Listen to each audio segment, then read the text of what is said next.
შემოგთავაზებს ზის სხივებისგან დამცავ მალამოს. შემადგენლობა ასეთია: შის კარაქი, მანგოს კარაქი, კაკაოს სხივი, სპერმაცეტი და თაფლის სანთელი. თაფლის სანთელი გავხეხოთ აი ასეთი ნივთით. შემდეგ დავმატოთ ქოქოსის ზეთი და ჩავდგათ წყლიან ჭურჭელში, შემოვდგათ გაზ ქურაზე და გამუდმებული ხელის მორევით ურიოთ სანამ გადდება. გადმოვიღოთ, გავაციოთ და ავთქვიფოთ. ათქვიფას აი ასეთი მით შეიძლება და მღებულობთ ათქვეფის შემდეგ აი ასეთ კრებს ღებულობთ. გავურიოთ სალოლი. სალოლი არის ფხვიერი ნივთიერება, რომელიც ჩვენ უნდა მოვსვისოთ და პუდრივით ვაქციოთ და გავურიოთ ისე.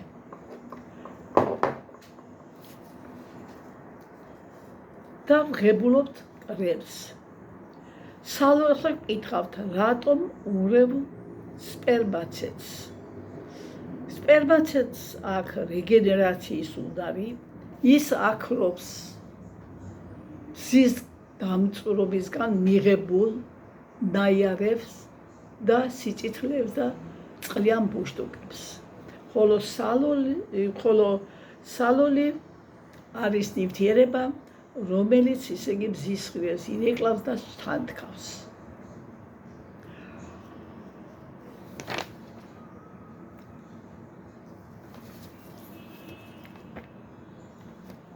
ალბათ დაგაინტერესებდა შემეკითხებით, რამდენი უნდა გავურიოთ თითეული მასალა.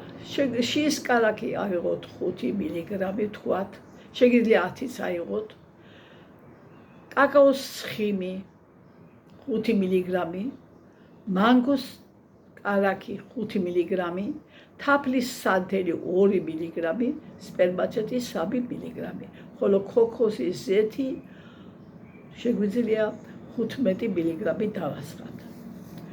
თუ მასალა გამოვიდა სქელი, შეგვიძლია დავამატოთ ზეითუნის ზეთი წვეთობით. აი ასეთი არის ზის სხივების ამრეკლავი კრემი, რომელიც მზადდება ნატურალური პროდუქტებისგან და არავითარ ემულგატორებს არ შეიცავს. გმადლობთ ყურადღებისათვის.